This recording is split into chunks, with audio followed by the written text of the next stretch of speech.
Welcome to Living Free in Tennessee, where we talk about building the life you choose on your terms. Today is Monday, August 19th, 2024, and this is episode 940 of Living Free in Tennessee. And if you joined us on the live stream, you will notice that there was no sound at first. It's because my mic was on mute. So hopefully you can hear what's going on now. Today's a throwback show where I'm going to talk about some things that, come from my life in public policy, as well as our usual Monday segments. We'll be talking about the prepper pantry, frugality tips, building local wealth, all sorts of different things. And it will start with our usual segments, and then we'll flow into the main topic of today's show, which is you can't unsee it. Once you see it, you can't unsee it. I've actually talked about something on this topic before. I think it was back in 2019, maybe 2018. It was before the big event. So this one's a little bit different than that one. It's a slightly different perspective and a different topic that has spurred it on.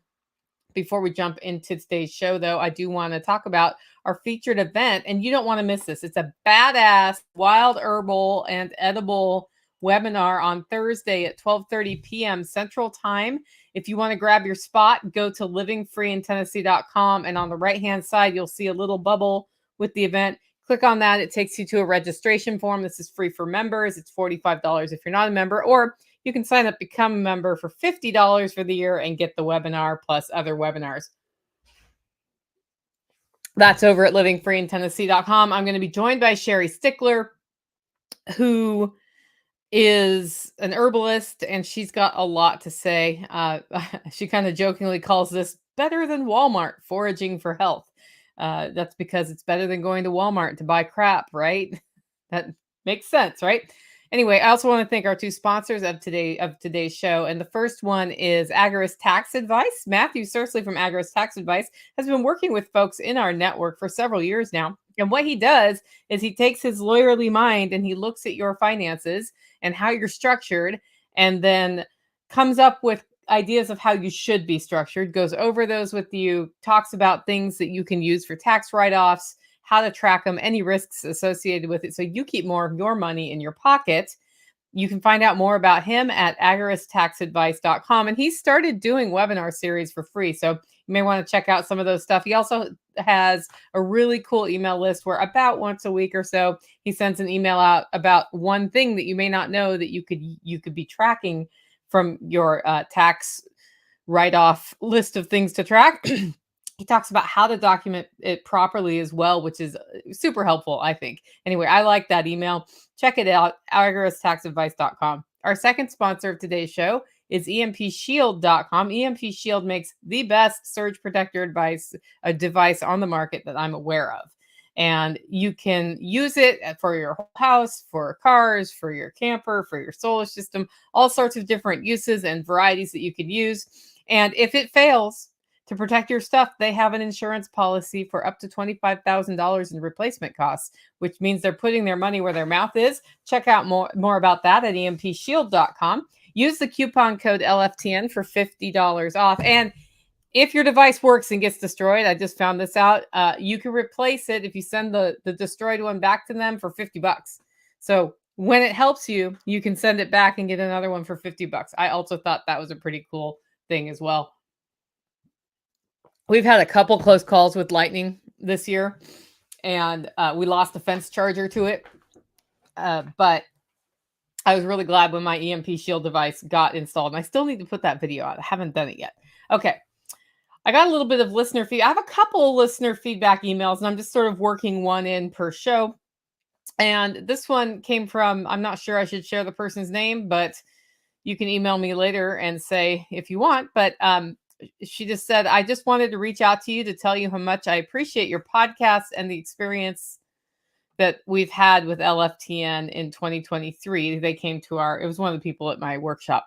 Meeting you, John and Amanda, has really changed our lives for the better. We're doing great things on our farm. I even planted tomatoes in our Dutch bucket system.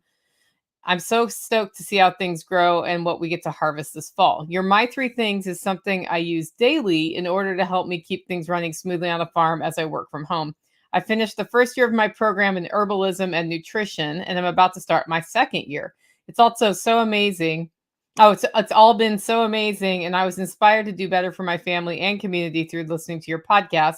Keep up the amazing work. I look forward to learning more from you. So I love it when I get emails like this, not because somebody's saying thank you to me, but what I'm seeing in that is somebody who's changing her life. She's changing it in a way to build the life she wants rather than the life that she's been taught to live for somebody else. And that core concept actually permeates throughout the show today. But that, like, when somebody makes that leap, it's really cool to watch them bloom and to see that change. And the more people who do that, the better off we all are. The better off we all are. Our live stream schedule this week is tomorrow at 9:30. I have a Tuesday live with Louise Milliman. We're going to be talking about the water. I've talked about the water before, the water that makes me feel better. The I don't know why it makes me feel better water. That's right, Kangen water. Hydrogen water, also called hydrogen water. She's got a better handle on the science behind it than I do. I just bought the thing because it made me feel better. So we're going to kind of talk about it from those two perspectives. I'm going to talk a little bit about ways I've been using it. You can ask questions on that show. It'll be at 9:30 in the morning. We'll go about an hour and then we'll wrap up. I also have the Friday live stream, Homestead Happenings. It is scheduled for 10:30 Eastern this week because I am flying to California, except I might not be because I'm still symptomatic from getting sick on August 1st or 2nd or whenever that was I got sick. And if I'm still symptomatic tomorrow morning, and it kind of looks like I will be, I'm not flying to California to be near a cancer patient. So we'll see how that is. I don't want to risk infecting anybody, even though they are very, very sick. It's just not a good, responsible thing to do. So, but either way, we're doing the show at 10:30 Friday. With that, it's time for our first official segment of the show, Tales from the Prepper Pantry. And it's been all about purge lately. We've been working on getting rid of stuff. Like, a friend of mine saw my bike for sale and she's been looking for a bike. And she's like, what? And I was like, oh, cool. It's the friend I share the cow with. I'm like, I still owe money for the cow. So just take the bike and we can reduce the money I owe you on the cow. So she came and got that. We had a really good dinner together. So we're purging in that way, but also because I've taken, like we mentioned Friday, the roof on the prepper pantry has been replaced, and there's still some more work to do on that. But then what happens is it's like top down, right? So we're doing the roof, and then we do the insulation, and then we do the wiring and the drywall, and like button it all up, and then I can start thinking about what goes where in there, and are we doing custom shelves, or am I buying shelves, or how? I mean, like, because I have some shelves on casters that we've used, so it's all coming together. But as part of that, I moved everything out of the prepper pantry except for the freezers, and that has been an opportunity to purge what was in there too, because I always store a can or two of commercially produced stew and some other things like that, because home canned soups, you are supposed to boil for 5 minutes to 15 minutes, depending on your tolerance for risk, before you use them. And when you're really, really sick, sometimes it's like all you can do to just like get the can open, right? So I always keep some of those super easy things ready to go. So I don't have to like turn a timer on, stay awake for 5 minutes, let it be done, let it cool down enough to eat, and then eat it. And I realized as part of this that those cans of food have been sitting in there for a while. They are completely expired. And usually that wouldn't really bother me for commercially canned foods. Like, they last longer than the dates on them. But they also, because it's been kind of the humidity level in there has been up and down, they have some rust on the cans. So I've been inspecting anything in a metal container in there to make sure it's not rusted, getting rid of all that stuff. I'm looking at things I don't need. Like, I have stores of fish sauce, and I don't really cook Thai all that much anymore because most of the Thai cooking I do, um, well, so when I do Thai, I do something like a curry, but no rice with it because we've gone mostly carb free here. So like the pad Thais I used to make and those sorts of things, they're all pasta based. So that's not happening. So I'm cooking with fish sauce a lot less, as it turns out. So kind of getting rid of some of those things that I have multiples of, that it's like, wow, I'm not going to use that. It hasn't gone bad yet. I know people who will use it. So I've been giving stuff like that away. Plus, I would say that, like, this podcast started in 2016, And we at that time, I was still like, I was homesteading, but I was still getting a lot of stuff at the grocery store. And since that time, especially since 2020, I just started living more simply, is probably the best way to say it, and more things from scratch. And so then the way or the things that I store are very different than they were. And so this purge is sort of like the last like pass through what was left in my pantry from before those changes were made. And so now I have a tendency to store base ingredients rather than things that are produced as a packaged item from the store. That's the only difference. Like, do I still use barbecue sauce? In fact, I still use commercial barbecue sauce sometimes, but do I also know how to make it from scratch? Yes. So stuff like that, I don't necessarily keep around in its barbecue sauce form, so to speak. I'm 1/2 jar short on my green beans for the winter. I have 59.5 quarts of green beans, and I'm calling that close enough. Like, if for some reason I get enough green beans to warrant doing, 4 more jars or something, I'll totally can them. But I am not so, like, specific about how much I store for the year that I feel like I have to go do another half jar, right? Like, and run the whole canner for 1/2 jar. Not doing it. And the reason that happened is that I've had a lot of jar lid failures this year, and I'll be doing a video. I've gotten my 4 jars lids now too and used them, and I had one of them fail as well. So, I'm gonna go through the jar lids. I show you sort of quality issues that came up and um, talk about which brand has worked the best for me so far. And we'll, like, that'll be helpful to you if you're a canner. It's something that I never used to have problems with, and now it seems to be a thing. Like, I'd have maybe 1 lid a year not work, or 2 lids. The only other time I ever had like a decent set of failures was when I canned peaches in Dollar General jars, and I used the lid that came with the jar because it comes with like jar, lid, and ring. And those lids that come with the cases of jars, you don't know what they've been through before they get to you. So what I think had happened there is through heat and cold and shipping, the lids got sucked down and up and down and up, and it wore out the rubber on those because I had like a 50% fail rate on those lids. I stopped using those. Like, any lids that come with jars, I don't use now when I get new jars, but I rarely have to buy new jars as it is. I got 15 jars of salsa put up this weekend thanks to a local farmer who had extra peppers. And this was the 3rd time I tried to can salsa this year. And what kept happening is I would start and then get like something would cut. Like, the first time I started and then I needed to leave town.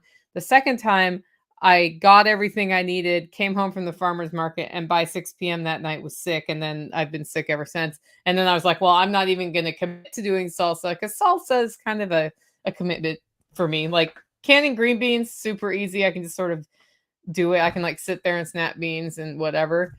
Salsa, I have to actually have the brain engaged, and it's a commitment of about 45 minutes to prep everything before I cook it down. And then I have to cook it down long enough for it to be thicker, and then I can it. So it's a commitment of time in the kitchen, both using the kitchen and my own time. So uh, I'm happy to have those 15 jars. I usually can more than that, but at the same time, we came out of last year with a lot of leftover salsa. So I can add to that jar count what was left over from last year. And then I'm reducing overall how much salsa we produce because we're using less. I think I'm using less because Mama Sauce hasn't been out here. And I think when she's in town, we use more salsa. I think that's kind of the impact there. So we've got bunches of herbs and herbal tea ingredients drying all over the place. I have a shelf in my kitchen that's not usually there, but I put it there in April to do my seedling starts. So with like heating mats under it, whatnot, but it's a wire shelf. And right now, its purpose in life is to hold bunches of herbs and teas to dry because I'm not putting them through a dehydrator, right? And I'm not putting them through the freeze dryer. I'm just hanging them in bunches and then using the dried herbs for things that I get to use later. Pawpaw season is upon us. So I just eat those fresh while they're in season. I don't preserve them. but they are coming on, and I've only eaten one so far because I'm still recovering from being sick, but I may try a little bit of pawpaw again tonight. We'll see. And then I've been giving them to people who've never had pawpaws, so that's part of the fun. And then I am hoping to get, just as far as food production goes, I'm hoping to get a fall garden in about 2 weeks in our first raised bed that's moving to the zone 1 area that we're moving it to. So, and Donna says, I had bad results from Tadler lids, but Ball has been dependable. So Tadler lids are reusable, and I've had mixed results with those. I don't really love canning with them because you tighten them down, then you untighten the lid, then you can the stuff, and then when it comes out of there, you have to tighten it again to hold them down. And it's just more mechanics than I'm used to dealing with. And I had okay results. Like if I water bath can, they worked great. When I used the pressure cooker, it was less good. And so I just decided to use normal lids. Well, normal lids kind of bit me in the butt this year too. So I've had a lot of lids not working right. And it's frustrating because I think it's a quality issue. And it's just sort of indicative of like things are just going lower and lower and lower and lower. I mean, you can see it in the jars too, like jars that are 20 years old. And I know this because I have almost 20-year-old jars that I bought new, better quality. Less likely to have a weird seam on top, like just better quality. Okay, next up is the weekly shopping report. This is from Joe. And this is what Joe has to say. At the Dollar Tree, the food coolers are in decent shape. All are working and about 60 to 75% full. Dollar Tree, the food cooler. Oh, sorry. Home Depot. I'm going to say it twice just because I'm looking at my list of notes. Home Depot, price of a 2x4x8 is $365, which is the same as last week, but up from $325 earlier this year. Aldi, there was very little milk. I haven't been paying attention, but I noticed that instead of 3 full racks of half and full gallons of milk, plus some varieties with nutritional content removed, meaning 2%, 1%, whatever, plus a couple of varieties that just weren't milk at all, but they're milk lookalikes. There are just a couple half racks of gallons of whole milk and only a little bit of the fake stuff. And few, if any, half gallons. So you can buy a gallon, but not half gallon. That is what it is. There was also only 1 rack of eggs. Staple prices were bread at $1.35, eggs $2.42, whole milk $2.89, heavy cream $5.39, OJ $3.49, bacon $3.99, potatoes $4.49, sugar $2.99, flour $2.35, and 80% lean ground beef has dropped to $3.79 a pound. Remember when that was under $1, guys? Like I remember when that was 89 cents a pound. In the meat area, the coolers were full but not stuffed. Gas at untainted regular is $3.59.9, and that's been holding steady for months. So there we go. Next up, I do have a frugality tip from Margot. Last week, I let y'all know if you want to hear frugality tips, you need to send them in to me, Nicole at livingfreeintennessee.com. Turned out Margot had a few that I had somehow misfiled. So she resent them to me. And here's the first one. Our vision changes throughout our lives. Some of us need glasses. I am learning how to do glasses. It's very fun. Some of us need multiple glasses or progressive lenses. Sometimes this costs a lot of money at eyeglass stores. Zenni Optical is where I buy my glasses. Single prescription glasses are around $8. I have a pair of polarized prescription sunglasses that I paid $20 for, and progressive lens glasses start at $38. So grab your prescriptions and your pupillary distance, which is a measurement that you can get from your eye doctor, guys. When you get your prescription, just let them know you're going to go to Zenni and you're going to order glasses and you need that measurement and they'll give it to you. Check out Zenni.com. They even have a try on feature. Happy saving, y'all.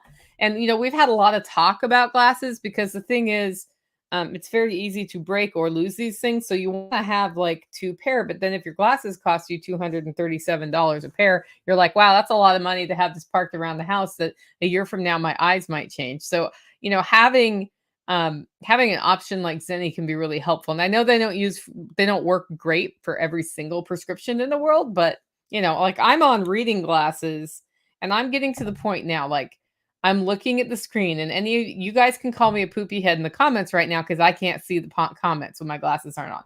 That's why I record the show with my glasses on, right? because then I can see what you say. Okay, I see now I can see if you call me a poopy head. But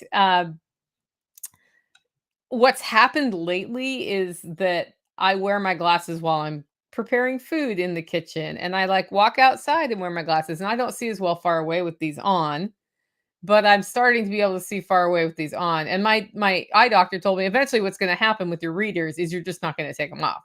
But I can totally see the value of having progressives as well, where I just have nothing up on this part of the lens, and then like down below a certain area, you get used to using that for reading things that you can't really see. And I think it's really cool that you don't have to spend hundreds and hundreds of dollars on glasses right now. It's one of those things that when I was in college and I got my first pair of reading glasses, you couldn't just get $10 readers or $5. I mean, like these were $6 for these readers, right? And things have, come down in cost because we've gotten better at producing them. So that's like somewhere where, yes, there's been inflation, but also there has been downward price pressure as things become cheaper to produce. So there's like this tension there that happens. Pack Rat says the depression era canning jars are even thicker. Yeah, I have some of those too, but I have very many, and I covet those. I like hang on to them like nobody else can have. Like when I give something away, I make sure it's not one of my old jars because those last for a really long time. And I have an issue with like more modern jars last a few years and then break. Like the bottom will pop off during canning or something. It's very disappointing. Anyway, next up, Operation Independence. This is where I talk about building local ongoing revenue into my life. And all I'm going to say is this: coffee sales have been off the hook. It's been awesome. Like we've had so many orders at Holler Roast this month that I'm thinking carefully about what the Christmas rush may look like. But for some reason, like within the last 6 weeks or so, lots of new coffee orders at Holler Roast. And that's been great because that's actually how I primarily make my money. Yes, I have sponsors for the show. Yes, Self-Reliance Festival makes a little bit of money. And I have membership, which helps pay the bills for the podcast, but that doesn't pay me, right? So the coffee is really what holds the ship together here at Living Free in Tennessee. And so thanks, guys, for your orders. I appreciate it. You ready for the main topic? Are you? I think we're on like a 3-minute delay between what I say and what I see you comment on, because I'm now seeing comments about glasses, which is pretty funny. So in this next segment, I'm going to go into something I woke up thinking about today. And I had a talk with Letty on Friday. She's like, do you know what your show's about? And I'm like, nope, I don't know.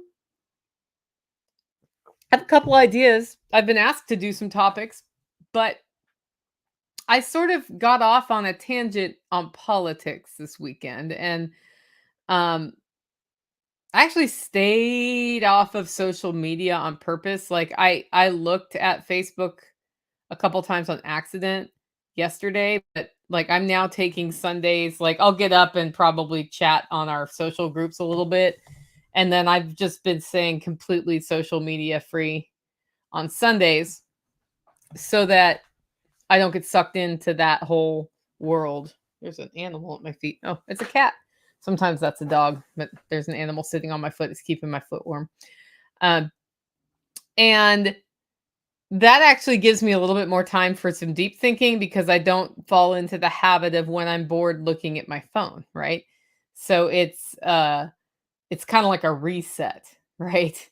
And and that's good for me because I've fallen into the habit of if I'm waiting in line, look at the phone. If I'm bored, look at the phone. If I'm taking a 15-minute break, look at the phone for 15 minutes. And it's like you feel like you're being productive, but you're not really. And sometimes the opposite happens where you sort of you get sucked into the thing and then you take longer than 15 minutes. So I'm being really conscious about that right now. And that means that I like totally went off on a tangent yesterday in my head, but then I woke up this morning and I just thought, something we haven't talked much about, because that's not really what the show is about, but sometimes y'all want to know what I'm thinking because I worked in public policy, is is this whole it's an election year, right? I mean, I've talked a little bit about the attempted assassination on Donald Trump and some of those things, especially on the Tuesday lives. Like I have a tendency to go more current events there, but I was thinking, part of why I don't talk about that stuff as much as I used to in the earlier years of the podcast is that the longer I am doing what I do now, the more I see the things I see. And once you see the system, and once you see the system working, and once you see the game, you just can't unsee it. And then you're like, well, what good is it to talk about? Right. So a friend of mine posted some thoughts on the coming election, and her perspective is this, and it's one that's not popular, but I see where she's coming from. If you live in a state where 70% of the vote is going to Democrats or Republicans, no matter who is running, there's no reason to vote against a dominant party, mathematically speaking. Even if you don't like, even if you like one candidate over the other, there's no reason to even vote because your vote doesn't actually get you anywhere. And if you like neither candidate, there's absolutely no reason to vote for this guy to keep that guy from getting into office, which seems to be what the elections have been about. It's like, don't vote for the other guy is a predominant theme in elections because this is the most important election of our lifetime, right? So I got to thinking about that, and she's right. There's really like my vote doesn't count in Tennessee, even if I vote for the one Tennessee's going to go for. It doesn't count if I vote against the one, and it doesn't count if I vote for Mickey Mouse. It just doesn't count because probably at least 70% of the vote, the popular vote in the state of Tennessee, is going to Trump. And nothing's going to change that. Like that, it's going to be like 70% or 60%, like, and then probably won't even swing that much. But you know what I'm saying? Like, it's very clear where the math is going to hit. And her take on that is if you're going to vote, choose someone you actually would want as president, especially if you live in a state where it's predominantly going where it's going to go. Because even if 10 or 15% of the population would vote for a different candidate, it would send a message. Yeah, somebody's saying 90%. Yeah, possibly. Anyway, it would send a message to the people running the people about the quality of candidates moving forward. Like that would freak them out. If a third party actually got like 10 or 15% of the vote, that would be like, we better take a look at this. And that may seem like not that much, and it's not enough to win, right? If you're going to win, you need 50 plus 1, really. You need to get over your line. But that 10% would send a huge message. And I think it would be more scary for the elite, the ruling elite, than an increasing number of people just not voting because they're like, nah, it doesn't matter anyway. I don't like any of what's going on, and I'm just not going to vote. Like that 10% is scarier than screw it, I'm not voting. That's interesting, huh?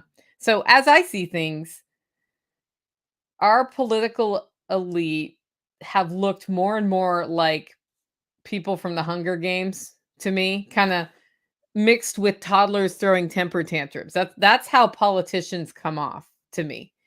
And that packaging keeps people on edge.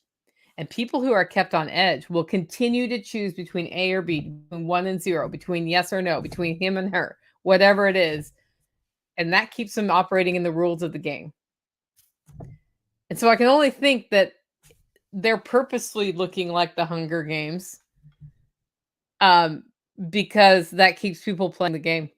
Because whatever the caricature that they have running, there's like caricatures running, right? Like hand puppets. that keeps people so scared of one hand puppet that they vote for the other hand puppet, and that keeps people in the game. And a third party candidate is not, not going to do anything. And so, I mean, even if there was a third party that I liked, I probably still wouldn't vote this election. There's just no point.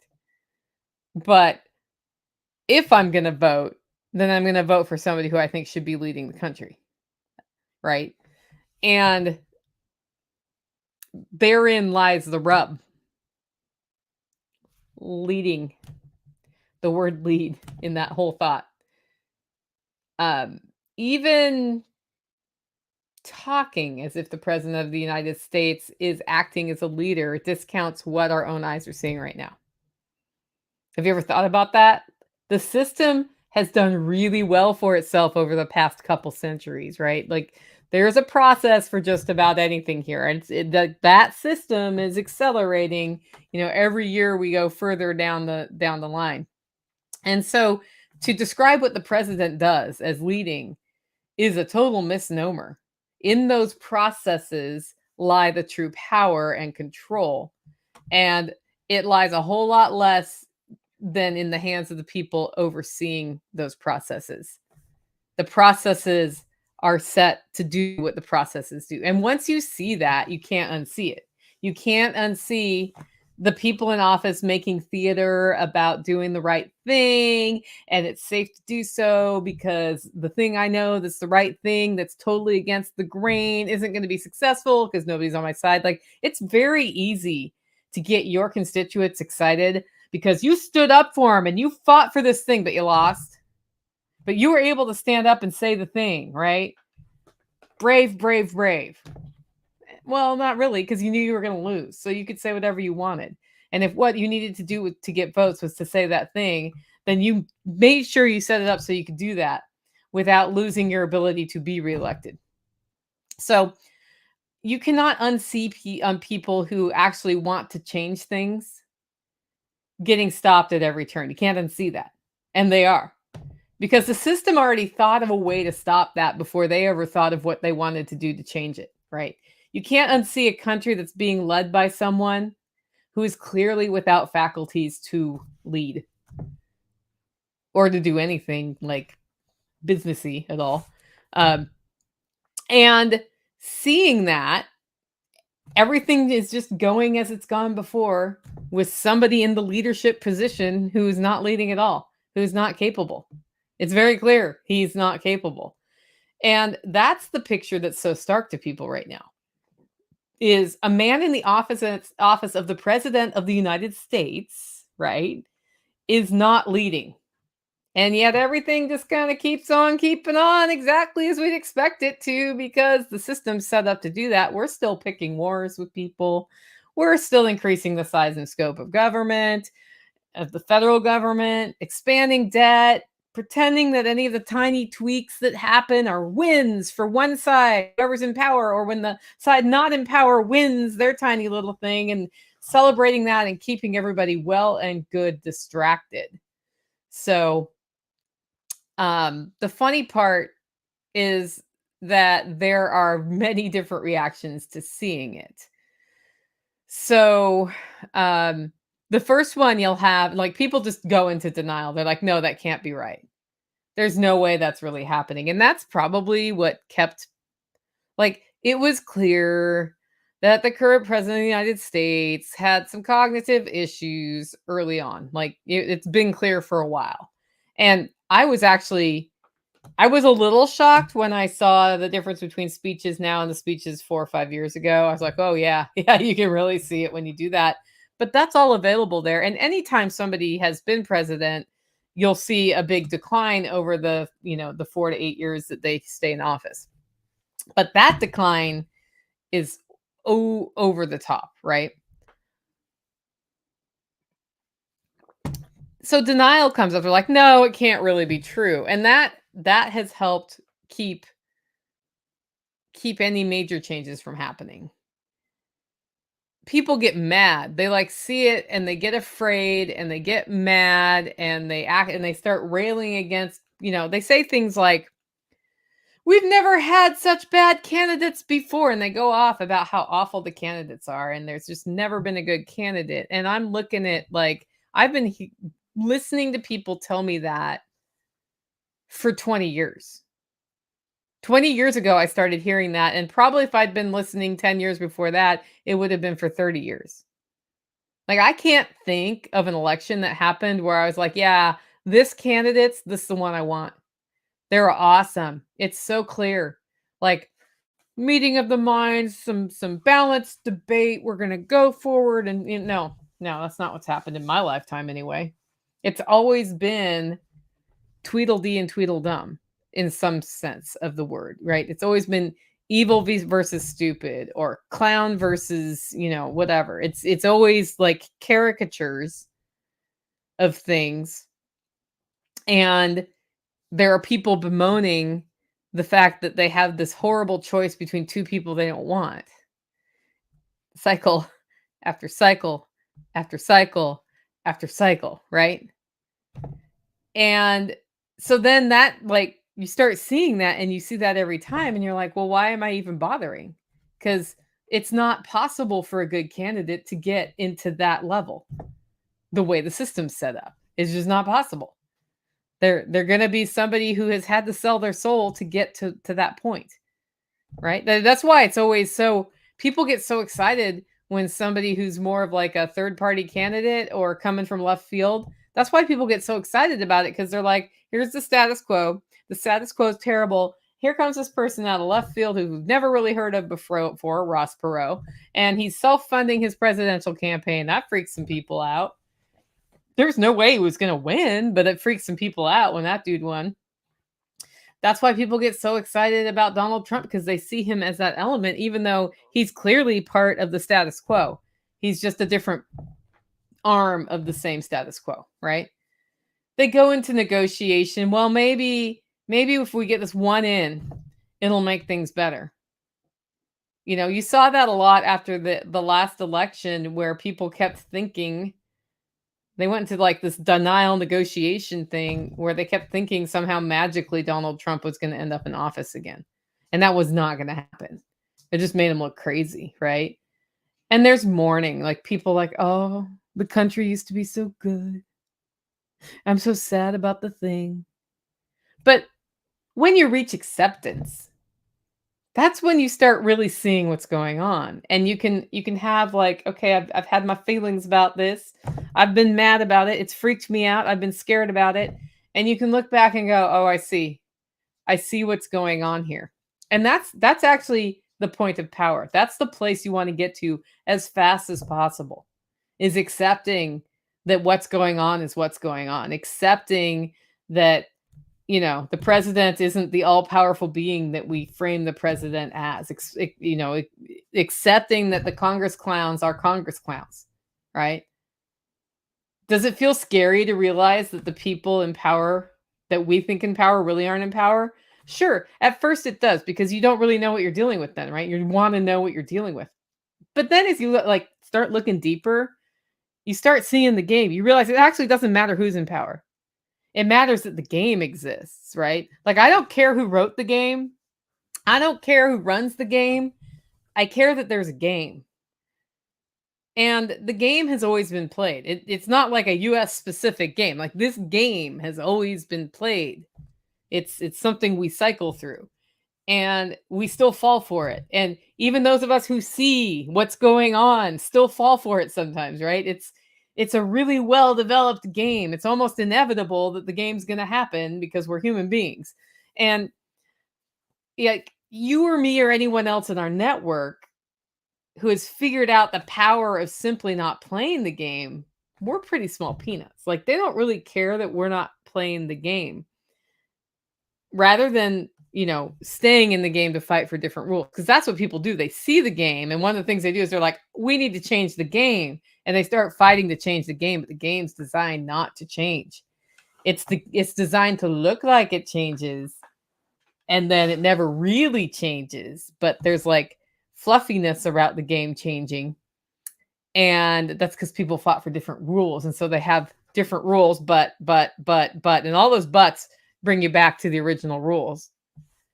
because if everybody just walks off the playing field, then the game's in trouble.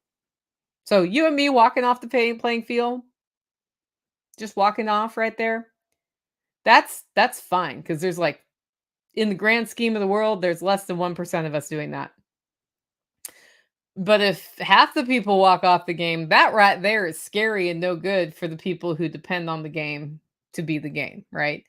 And that's something that's much easier to do in times of prosperity. Like it's much easier to wake up, see the game, and walk off the field when you're in a prosperous position than if you are in a time of famine or in an unprosperous position, right? I don't necessarily mean starvation famine, but feast times, you have all the power, you're very confident, it's easy to walk away.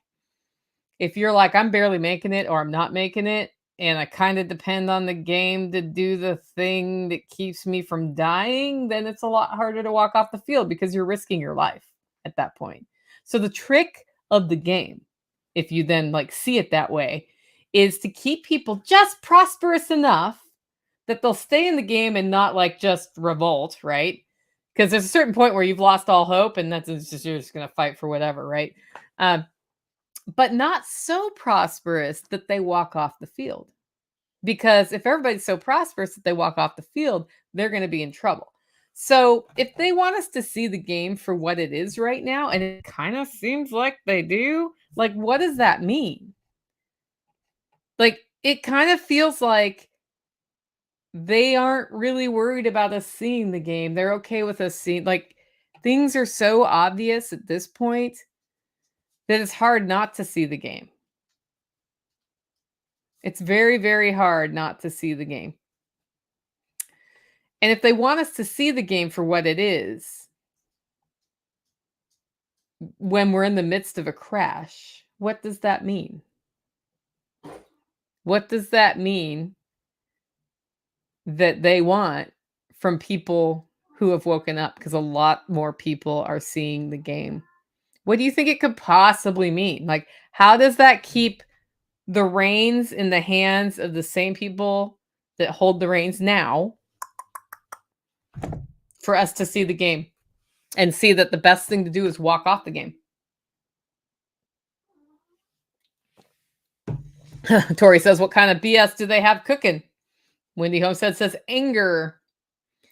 Packrat says they don't care until the AI gets to the point. The fringe elements can be curbed. Yep. I find it really interesting that they're not even trying to hide the game. And it's funny because I've been existing in some sort of like 14th and 15th century places recently. And I was realizing that at that time, they didn't care that people saw the game either.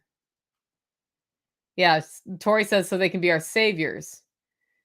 Packrat says they're getting ready to replace the game with something that has a new house favoring rules. Yeah, they're going to replace the game with the game. It's the same game.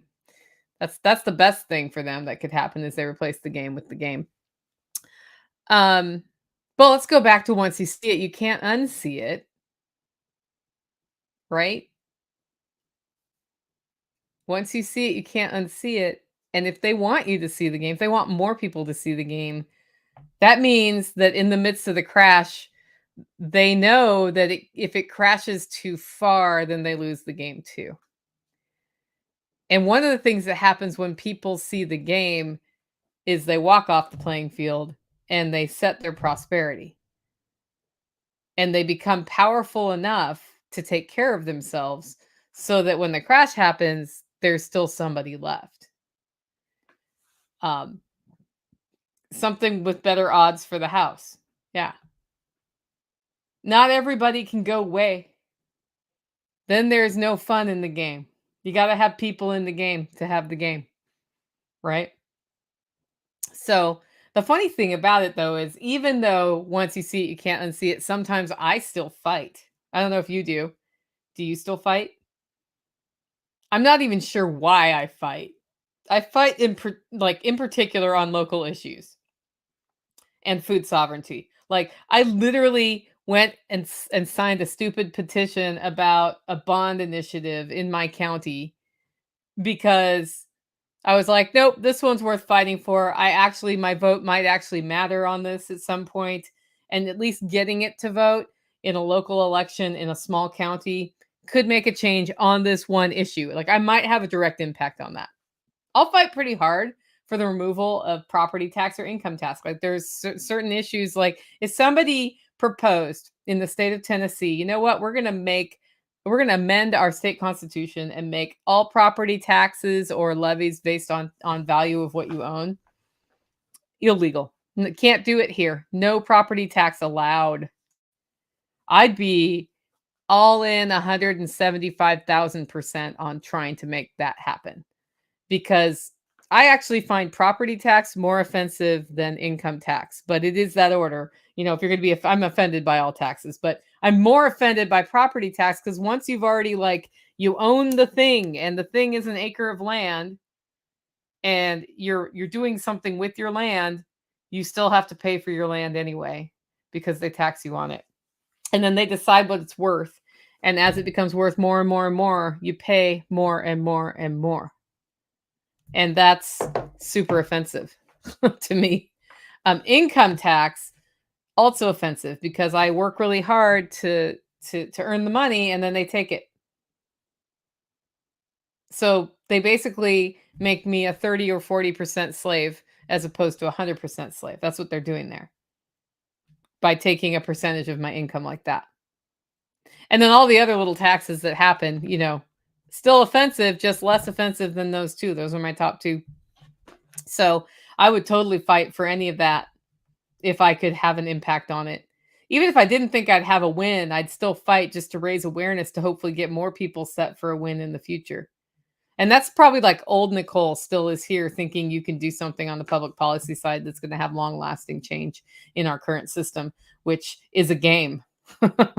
So there are issues that if I think my effort can help tip it, I'll do it. I will. But begging our leaders for a crumb of bread, not my style. Don't need to play that game anymore. Bringing them in as people to be lauded and admired as leaders, no, they're not leaders, they're puppets. I'm not playing that game. That's how you get your ass handed to you, by compromising with yourself before you compromise with others. That's how you lose. And, you know, I see a lot, like, especially in an election year, I see a lot of like, we should bring this political person in or that political person in to speak or to come, you know, hear our issues. They don't care. They really don't care. Like, why would you bother? They do not care. You know what they care about? They care about being embarrassed. They care a whole lot about being embarrassed. Like, you can talk to them about the issues all you want, but if they think that fighting that issue is going to make them look bad, that's how you win, because they don't want to look bad, right? You got to understand the motivations of the people in the game and different roles in the game, right? The fight changes after you see what's going on because you know some things, and that's one of them. Embarrassment is a better tool than force. Embarrassment is a better tool than threats. Embarrassment is the most powerful tool you have in politics, as far as I'm concerned. You need to be realistic about your role and your ability to impact things. Like, we think because I have this opinion, I can impact it and I can speak well, so I can talk about it. And what that impacts is what other people think. And what other people think impacts if somebody's going to be embarrassed about something. But realize what you say in your beautifully worded speech, the politicians care 0% about it. They care about what other people care about it. Right? That's what they care about. And mostly it doesn't matter. That's the third thing, is mostly it doesn't matter unless you can physically make the change, because you get one step forward on this one issue and you'll get 2 steps back on another. That's the way that works. So sure, locally you probably can push really hard and have some impact. Probably. But in a state where, like, the majority of the state's going to go one way no matter what, no impact at all. So then you have to figure out, what can I do? And how is this impacting me where I live? And what does that mean for the choices I've made in my life? But if you continue to participate in the back and forth distraction of the bigger picture things that you cannot impact, then you're there, you're operating there, playing the game rather than doing the things you can impact. And what's more important in your life? That's the question you have to ask at that point. Like, what really matters? Is it your family? Is it which face sits in the US as US president this year? Is it something else? When you really start digging down on that, you'll realize that all of these big, like, lofty political issues we talk about, when I boil it down to what impacts me day to day, most of them don't. I mean, sure, um, working for the government through the month of April before I actually can take one dime of the money I've worked for myself home, because that's how much of my money they take every year. That hurts my feelings. Sure. But you know what hurts my feelings more is if my local town tells me I can't have a chicken. That hurts my feelings more. I'm a lot more likely to be able to get that chicken than I am to, like, do anything meaningful on the slave tax money they're taking from me. And even fighting back on the chickens ain't easy, guys. Like, it's hard to win that fight, but not impossible. It's hard, but not impossible. But if I stay focused on the back and forth on the 40% of my slave money they take, then I ignore the chicken. And then everybody wins who's playing the game except for me, right? I'm losing in that scenario. So once you start looking at what's really important in your life, then you start thinking, okay, this one's worth fighting for. I look at what's done to children in the school system. Like, we just had an article come out locally that for the third year in a row in my county in Tennessee, enrollment's gone down. And the first thing the superintendent says is it's because of the homeschool. It's so easy to homeschool in Tennessee. And I'm like, um, what's the population of people with kids in my county? First of all, and how's that changed? How's the population of actual children in the county changed? How many people leave our county because schools aren't very good when their kids become school age to put them in other schools? How many people send their kids to private school because our schools aren't very big or very good? And what percentage are homeschooling now, and is that going up? I'm not saying homeschooling isn't having an impact, but there's at least 3 other things I thought about off the top of my head before I'd blame everything on homeschooling. And then you'd have to ask yourself, why are parents homeschooling their kids rather than sending them to government schools? Hmm, maybe it's because every year at this time, school starts, and here's what we start hearing about: bullying on the school buses not showing up to pick the kids up, um, complaints about bullying in school not being taken care of. And as a parent, what's your most important thing? Is it getting your kid into a government school? No, it's raising an adult. It's raising a functioning adult later and having a decent education. And that, once you realize you don't have to do that at a government school, you start looking at other options if that's not working for you. And these aren't working very well. I'm not saying there aren't any good teachers in our school system, by the way, here. I don't know. Haven't really had to interact with it. But what I do know is what I hear from parents, and I don't think it's just complaining. Like, I did witness what COVID school looked like in our county, and it was not well done. Like, teachers could not teach. Literally, I watched that happen. I watched a child get put back probably 2 years because his teacher could not teach. And it wasn't that his teacher couldn't teach on Zoom. No, if his teacher had had a modicum of any teaching capacity, would have been able to teach on Zoom, because it's not as easy as in person because you can't see the feedback of your students.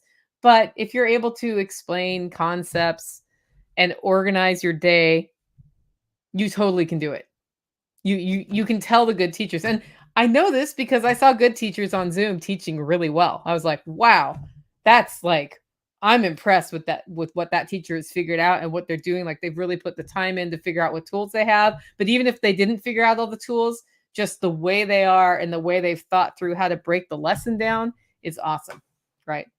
So when you identify what's really important to you, that's when you know what you can impact. And if what's important to you is a lofty general thing, you got to keep work. It's kind of like the my 3 things thing, guys. Like, if it's women's rights or education reform or lower taxes or any of those, like, buckets that people get into or really interested, or food freedom, right? Okay.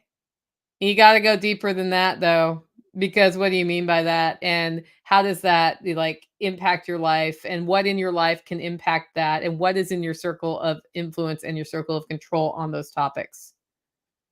And when you really drill down, then you have to ask yourself, is that more important than my son John? Is that more important than my neighbor Sally?